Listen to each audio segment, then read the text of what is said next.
Labadiena visiems, tęsėme podcastų laidą apie finansus. Aš esu Diana iš Pradėk paprastai, verslo konsultantė, mentorė, dirbanti išorinės partnerystės principų. Šiandien kalbinu Audrių. Būtų gerai, kad Audriau pats prisistatytum, kas tu esi ir ką tu veiki gyvenime. Tai laba diena, malonu Diana, kad pakvietei. Tai jeigu taip trumpai apie mane, tai jau kaip ir Diana sakė, Audrius. Laikau save smulkaus vidutinio verslo atstovu, investuotoju. Tai turiu patirčių versle įvairiose srityse, bet šiai dienai taip apsistojęs labiausiai esu ties finansų sritim, ties įmonių finansavimo. Tai turiu faktoringo įmonę, esu jos vadovas. Na ir padedu smulkiam verslui spręsti piniginės problemas. O iš kur turi tokią teisę, ne? Jokauju, aišku, bet sakykime, kas buvo tas tavo pagrindas, iš kur tu išmokai skaičiuoti, iš kur tu supratai, kad šita dalis versle yra svarbi? Tai turbūt gal aš manau, kad tokia, aš aplinkoj gal tokioj augau, kur aplink visi vertėsi, skaičiavo. Pats irgi aš toks linkęs viską apskaičiuoti, suplanuoti, čia jau toks gal iš prigimties. Tai aš jau ten irgi nuo mažų dienų ir skaičiuodavau ir nuo 16-17 metų vis kažkuo versdavaus pamažu. Ir taip sakant, taip pamažu ir pradėjau skaičiuoti, to mokytis. Sakyčiau, kad gal dar mano tas žingeidumas irgi toks, kurį aš turiu visada išmokti kažką naujo, sužinoti. Ir kai aplink visi ten darė kažkokius verslus, man visada buvo smalsu, kaipgi jie tai daro, kogi reikia, kad tu galėtum irgi tai daryti ir panašiai. Ir taip pamažu išmokau ir atsiradau ten, kur ir svajojau būti nuo mažų dienų. O kaip supratai, kad šita dalis yra svarbi verslui, skaičiuoti? Atrodo, aš kadangi konsultuoju smulkų, dažniausiai su smulkiu verslu dirbam, su smulkaus verslo vadovais ir jie ateina tokioj stadijoje, kad, tarsi mes visi mokam skaičiuoti, ar ne? Jeigu taip žiūrėt bendrinė prasme, pažįstam daugybos lentelę ir kažkiek mokam susigaudyti skaičiuose, bet verslui to neužtenka, ar ne? Taip. Ir kaip tu manai, kas yra, ko verslo vadovas turėtų išmokti, kad užtektų ir verslui? Kokia čia kompetencija turi atsirasti? Tai aš manau, kad tas svarbiausia tokia finansinio raštingumo kompetencija, kuri skiriasi nuo to gyvenimiško skaičiavimo. Tai sakykime, visiškai kitoks skaičiavimas, nes kaip to išmokai ir kaip supratai, ko to reikia, tu buvai kažkaip ir pats tuose versluose, ir buvai šalia verslų, matei, kaip kas vyksta ir matydavai tas ir sėkmės ir nesėkmės, ir daug matydavai nesėkmių pas tuos, kas neskaičiuodavo ar neplanuodavo. Tai nes versle reikia ne tik skaičiuoti, bet ir planuoti. Tai va čia tokie du elementai, kuriuos dažnai praleidžia. Ir labai dažnai toks tipinis atvejis yra, kad versle pradeda skaičiuoti arba galvoti, ką daryti tada, kada jau kažkas atsitinka. Bet reikėtų tą pradėti daryti iš anksto. Ir šitas irgi, sakyčiau, bet kuriam vadovui šalia finansinio raštingumo labai svarbu turėti tą discipliną ir disciplinos ir planavimo įgūdžius, ruoštis iš anksto visiems dalykam, ne? Tai turbūt taip. Čia tokia kaip ir prevencija, ar ne? Kai kažkur perskaičiau, kad rūpinkis sveikata, kol esi sveikas, ar ne? Taip. Bet kaip mažai tas, žinai, mūsuose yra realybėj pasireiškia iš esmės, kad mes pradedam rūpintis tada, kai pradeda skaudėti kažkas, ar ne? Taip, čia toks turbūt tipinis žmonių elgesio būdas, bet jisai labai toks žalingas, jeigu jį naudoji versle. O taip. Gerai, o kokias vertes, pavyzdžiui, tu kaip ir sakei, pradėjai nuo mažens kurti verslus, ar ne, ir kokias tu vertes išskirtum, ne, koks tavo buvo pranašumas, kad tu mokėjai skaičiuoti, kad tu iš karto į tai atkreipi dėmesį? Nu, tai turbūt gan nemažai tų pranašumų, bet tu visada natūraliai esi priekyje tų, kurie neskaičiuoja, nes tu gali pasiruošti ateities kažkokiem iššūkiam, gali pasiruošti kažkokiem naujiem projektam, kažkokiai plėtrai, galų gale tom pačiom kriziniam situacijom. Jeigu tu visada planuoji ir kažkaip įtrauki tai į biudžetus, į savo planus, galimas kažkokias nesėkmes ar krizės, tai tu visą laiką, tu turi galimybę susikurti tokią kaip pagalbę, pavadinkim, tiem ekstra atvejam. Ko tie, kas neskaičiuoja ir neplanuoja, jiem atsitiko ir jie ten laksto, bėgioja, galvoja, ką daryti, bet tada jau dažnai būna vėlų. Tai aš sakyčiau, tas toks vienas iš pagrindinių konkurencinių pranašumų, kad tu gali pasiruošti ateičiai. Ir turbūt, jeigu žiūrėt bendrai per verslo prizmę, tai mokėdamas skaičiuoti, planuoti, tu palengvini savo tą kelionę į verslo augimą, nes tu gali pritraukti ir iš šalies svetimus pinigus, gali eiti į kredito įstaigas, net nebūtinai pas tai tos pačius ten fondus arba galų gale pas kažkokius privačius investuotojus, jeigu tu moki skaičiuoti ir moki parodyti, kad tu moki elgtis su tais pinigais ir žinai, ką darai. Tai va čia tokie pagrindiniai dalykai, kas tau padeda išlikti, augti ir būti stipresniu už kitus smulkaus vidutinio verslo atstovus. O bent jau Lietuvos mastu, tai labai maža dalis pasirengia tam finansavimui, pinigų pritraukimui ir panašiai. Tai turbūt netgi stebint tuos visus smulkius vidutinius verslus ir tą situaciją, kokia yra, netgi ir kilo ta mintis būtent įkurti finansavimo įmonę, nes smulkiam vidutiniam verslui šiai dienai, visais laikais, o ypatingai šiai dienai yra be galo sunku pasiskolinti. Tikrai taip. Tai nes vieni neturi raštingumo, kiti nežino, kaip tai padaryti, treti nemoka suskaičiuoti, tai sakyčiau taip, jeigu čia labai, labai nesiplečiant, čia galima kalbėti ilgai. Gerai. Jo, paminėjai faktoringas, ane? Aš dar vis susiduriu su tokiu fenomenu, galima sakyti, gal čia ir nieko keisto, bet kad daugelis verslų atstovų, vadovų nežino, kas yra faktoringas. Ar gali trumpai praplėsti ir paaiškinti taip paprastai žodžiais, kas tai yra? Jo, tai ta dalis įdomi, nes iš tikrųjų faktoringas yra jau gan labai senas finansavimo būdas, bet jisai toks rečiausiai vartojamas turbūt, nes dažniausiai visi, ten sakykime, tie smulkaus vidutinio verslo atstovai, jie žino, kad trūksta pinigų, ir yra tas pagrindinis dalykas, ką jie daro, eina prašyti paskolos, nes daugiau plačiau retas, kuris žiūri ir ieško, tai yra toks pagrindinis įrankis. O faktoringas, tai jisai toks, sakyčiau, labiau finansavimas yra skirtas apyvartiniam kapitalui, jis toks labiau trumpalaikis, ten, sakykime, nuo mėnesio iki kokių pusės metų, tokiem greitiem pinigam, kuris yra natūraliai, jisai aišku yra brangesnis negu paskola. Tai kas tai yra, jeigu trumpai, tai yra sąskaitų finansavimas.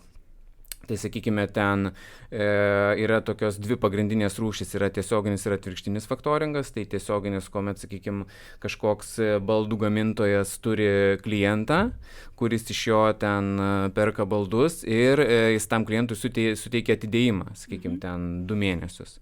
Tai mes tam baldų gamintojui suteikėm galimybę gauti greičiau tuos pinigus, kuriuos jisai išgautų iš kliento po 2 mėnesių, finansuodami tą sąskaitą išrašytą klientui, ir jisai iš esmės moka mum palūkanas, bet tuo pačiu metu jis jau gali naudoti tos pinigus, gamindamas baldus kitiem. Tai čia būtų toks tiesioginis faktoringas, o atvirkštinis, tai lygiai taip pat paėmus tą baldų įmonę, jisai turi tiekėjus, kurie irgi prašo ten sumokėti su tam tikru atidėjimu.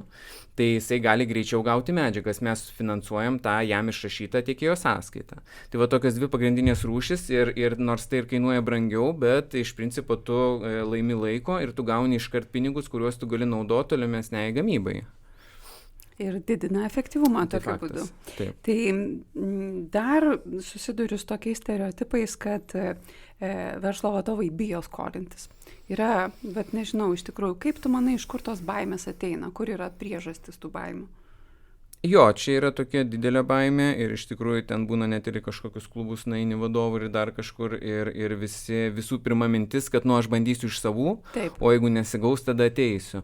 Tai jeigu Galų gale, kas tie savi? Jo, tai tie savi tai standartinis, tai turbūt kaip ir visi mes pradėjome, tą verslą ir kaip kiti pradeda, tai yra tėvai, broliai, draugai.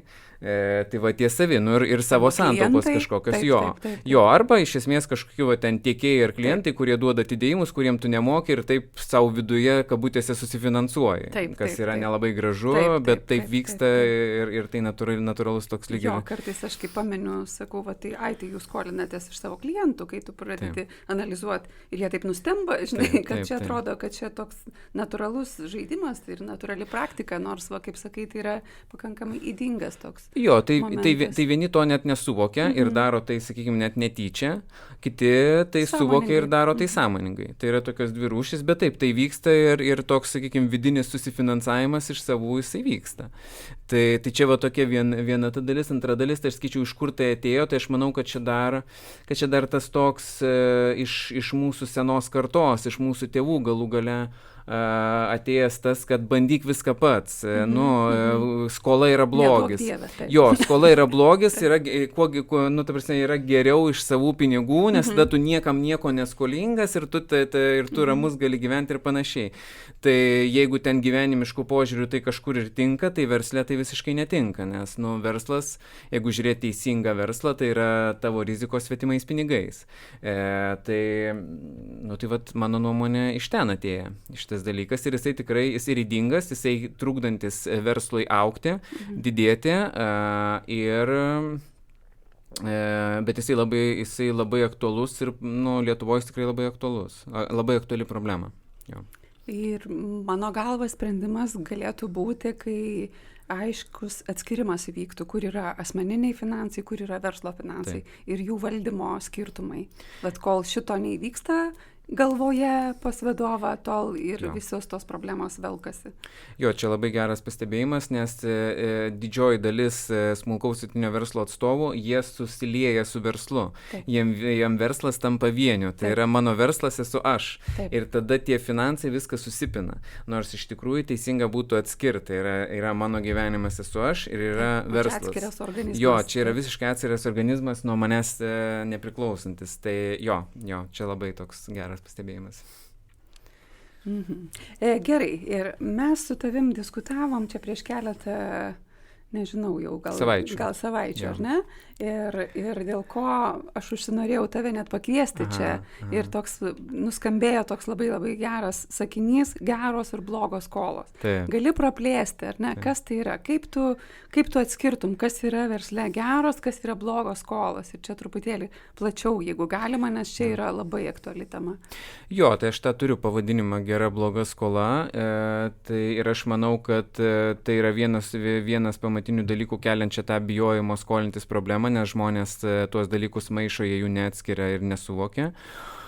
Tai aš gal per tokį galėčiau kokį praktinį pavyzdį pateikti, kas tai yra gera skola ir bloga skola. Tai sakyčiau, gera skola yra, kuomet tu skolinėsi iš kredito įstaigos, galų gale iš kažkokio investuotojo ar kažkur, tai yra įmonės veiklai, tai yra apyvartiniam lėšom, tai yra kažkokiam naujam projektui, kažkokiai plėtrai, tai yra tu skolinės tam, kad tavo įmonė augtų, didėtų ir panašiai. Tai yra, sakykime, gera skola.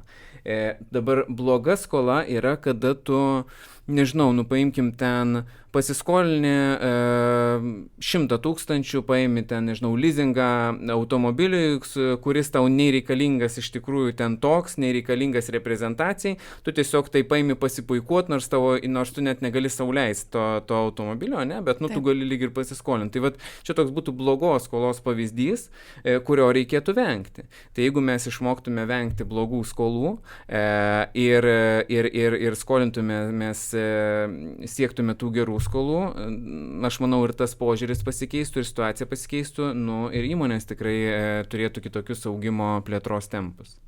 Tai tu čia tokius radikalius pavyzdžius pasakėjai, ar ne? O kartais būna tokia plonytė riba, ar ne? Ir atrodo, kad čia tarsi ir pradedama, žinai, važiuoti ir nejučia nuvažiuojama į tą pusę, ar ne, į tą kryptį. Jo, nu, kartais įmonės, nu jos tiesiog galbūt net nesugeba, dviejų dalykų tokių esminių skaičiuoti, tai yra nesugeba skaičiuoti startinio taško, tai yra kur aš dabar esu, Taip. ir to, sakykime, ko man reikia. Tai netgi, nu, ta prasme, netgi tam tikrą įtaką turi, kokia tu forma skolinsies. Nes galbūt, jeigu tau reikia, ten, sakykime, trumpalaikių lėšų, tai gal tau tinka faktoringas, ten kredito linija, ten jeigu iki metų nemežiūrim, Taip. bet jeigu tu ten, tau reikia pinigų ten 2, 3, 5 ar 10 metų, tai tau visiškai netiks ta, sakykime, tokia forma kaip faktoringas, nes tau tiesiog bus per brangu ir, nu, tai bus ydinga ir neteisinga įmonės prasme, ne? Tai va tas suvokimas, kur esi ir ko tau reikia, dar jisai irgi toks labai svarbus, kad tu galėtum teisingai pasiskolinti. Nes kartais atrodo ten, nu, ir ta teisinga skola, bet netinkamoj formoj ir tau liks tokia patirtis, kad nereikia čia skolintis, nes dėl to žlugo verslas. Bet tai čia vėlgi mes grįžtam prie gebėjimo susiskaičiuoti. Taip. Ir suvokimo, kad tau reikia. Tai... Taip. Ir žinai, bet paminėjai tas bazinės finansinio raštingumo žinias. Ir kokiam verslui tu neskolintum, pavyzdžiui? Tai turbūt ne pagal sritį. Aš sakyčiau, aš neskolinčiau visų pirma, vienaip ar kitaip smulkiam vidutiniam versle. Pagrindinis tas verslo taškas yra vadovas, Taip. Žmogus valdantis verslą. Tai neskolinčiau žmogui be kompetencijos, kuris ateina ir, nu, pirmas dalykas, tai jis neturi pasiruošimo, jis nesugeba suskaičiuoti, jis nesugeba, nežinau, pateikti elementariai ten verslo plano, ateities vizijos, ten galų gale biudžeto, nežinau, ten bent jau metam į priekį kaip minimum, ne? Ir trečias dalykas, net jeigu jis tai kažkaip ir pateikė, jis nesupranta, kas ten yra, ne? Tenai nuėjau buhalterę padarė ir panašiai. Jo. Yra ta, kažko paprašiau, užsakiau, sumokėjau pinigus, man parašė verslo planą. Ir nors ir prašau man klausimų iš to plano neuždavinėti. Jo, jeigu ką, kreipkitės į buhalterį, nes aš padariau. Nu, tai automatiškai, kai žmogus valdantis tuos pinigus, kuriuos tu duosi, jis nesuvokia nieko apie juos, nu, tai čia yra pirmas toks, nežinau, red flagas, pavadinkim, kuris tau sukelia minčių, kad gal nereikėtų. Tai, nu, tai čia žmogus. Nu, antras dalykas, tai aišku, vis tiek tie verslo rezultatai, ne, jo vystymo, tai yra kaip ten tie bendri rodikliai tokie standartiniai, neatrodo, kaip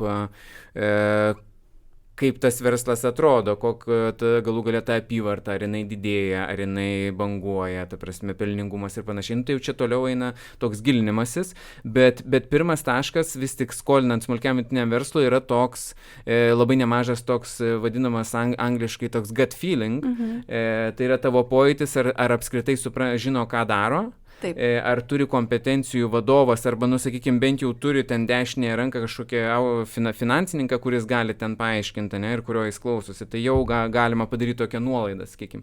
Bet jeigu ten nieko nėra, nu, tai tu tikrai labai išskirtinėms situacijoms skolintum ten su labai aiškiais ten įkeitimais ir taip toliau ir panašiai. Galbūt, bet ir tai. Tai vad skaičiau taip, turbūt, jeigu tokiam pradinis taškas, nuo ko prasideda.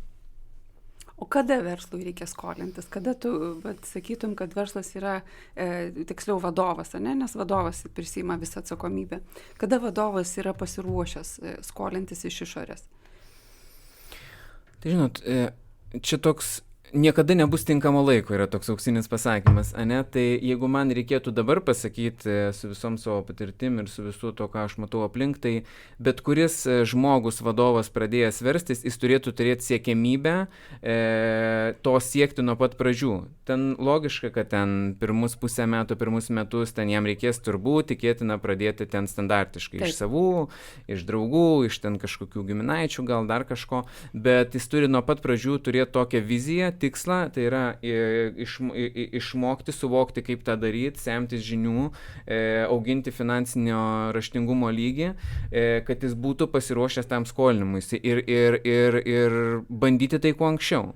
Nes kuo toliau temsi ir kuo ta įmonė vis daugiau ten augs, tuo tau bus sunkiau tai padaryti anksčiau ir vėliau.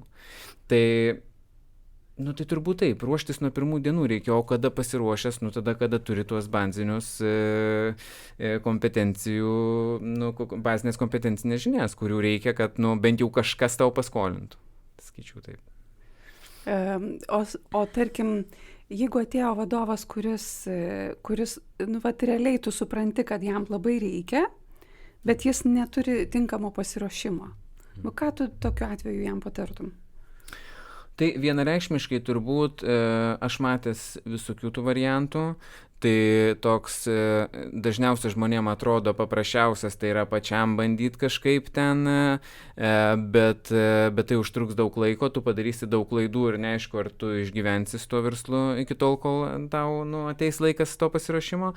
Tai turbūt šiai dienai, žiūrint ir per savo patirtis, ir per kitų patirtis, aš sakyčiau, kad būtų labai svarbu kažkur kreiptis pagalbos į tuos, kas turi tą kompetenciją, kad tau padėtų tą bazę eiti į kažkokius galbūt mokymus, pasisamdyti ekspertą, kuris konkrečiai dirbtų su tavo veikla ir kartu jūs tą dėliotumėt. Tai čia aš manau, kad dažnai, ypatingai smulkiam vidutiniam versle, tai atrodo kaip sąnaudos išlaidos, kurios nereikalingos ir kur tik tai mažina pelną, bet jeigu žiūrėti perspektyvą, tau tai atneš daug daugiau naudos ten po 5-10 metų ir panašiai. Tai va, turbūt būtų vienas pagrindinių tų rekomendacijų iš tikrųjų mokytis ir susirasti žmogų, kas galėtų tave vesti tuo keliu.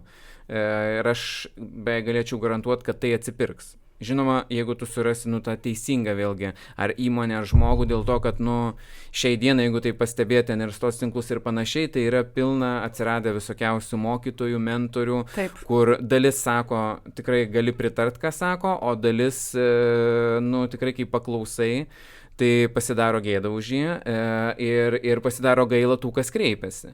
Nes netgi esu nekartą girdėjęs tokių, kur ir apie skolas kalba, kad nereiks skolintis ir panašiai ir taip toliau. Tai yra dalykų, kurių reikia vengti. Tai čia, sakyčiau, reikia pasidaryti tokius namų darbus, pasiieškoti, pasiskaityti atsiliepimus, pasikalbėti galbūt su žmonėm, kurie ten bandėsi, dirbęs su ta įmonė ir tuo žmogum. Galų gale nueiti kažkokį pradinį pokalbį, pasižiūrėti, ką kalba, kaip kalba ir atsirinkti. Turbūt kaip ir visur gyvenime, visose srityse atsirinkti, čia toks įgūdis, kažkur suklysi, kažkur pavyks, kažkur nepavyks, bet tikrai reikia dėti pastangą tai daryti ir tikrai tos pagalbos, aš manau, reikia. Ir kas svarbiausia, kad Lietuvoje labai mažai yra skirtų įrankių smulkiam vidutiniam verslui. Tiek universitetuose, tiek bendrai didžioji dalis tų, sakykime, mokytojų ir mentorių, jie tokius moko tų tokių, sakykime, kaip pavadinti, didžiųjų verslų dalykų, tų korporacinių dalykų. O smulkiam vidutiniam versle reikia kitokių įrankių, kitokių įgūdžių ir tiesiog jisai vyksta kitaip. Taip. Jo. Aš pati kartais paklausau, žinai, tų kartais kolegų savo, kurie dirba su dideliais verslais arba dirba net ir su smulkiu verslu, bet vis viena jų visas pamatas yra atsineštas iš vadovėlių, ar ne, ir iš tų, kaip sakai, iš didelių verslų. Ir smulkiam verslui tinka, aš sakyčiau, daugiausia tai 20-30% iš to, kas ten rašoma. Ir gebėti atsirinkti, gebėti analitiškai tą pritaikyti, tai yra tikrai aukštas pilotažas. Ir pati kartais atrodo, paklausai mokymų ir, tai užsirašy porą sakinių, okei, nors tiek. Nors tiek, ar ne? Tai jo, tai ko trūksta, tai tikrai trūksta edukacijos smulkiam verslui, ypatingai šitoj srityje, apie kurią mes kalbam, verslo finansai smulkiems verslams.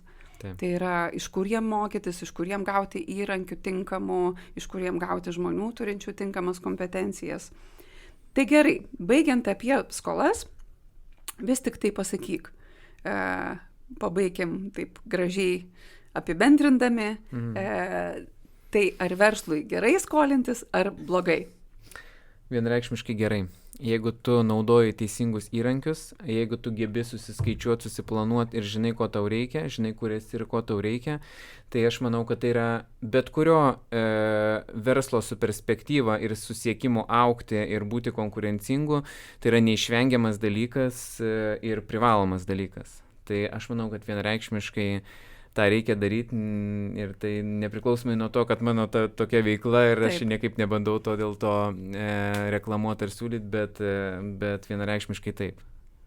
Ir kovoti su tom baimėm, kurios kyla iš nekompetencijos, aš sakyčiau, ar ne? Kai tu turi kompetenciją, tau tos baimės dingsta, nes aš tą stebiu pas savo klientus, kai pas juos atsiranda verslo valdymo finansų kompetencija, automatiškai susitvarko ir pasikeičia ir asmeninių finansų valdymas. Nes va čia taip atrodo tarsi susiję, nes pasikeičia mąstymas.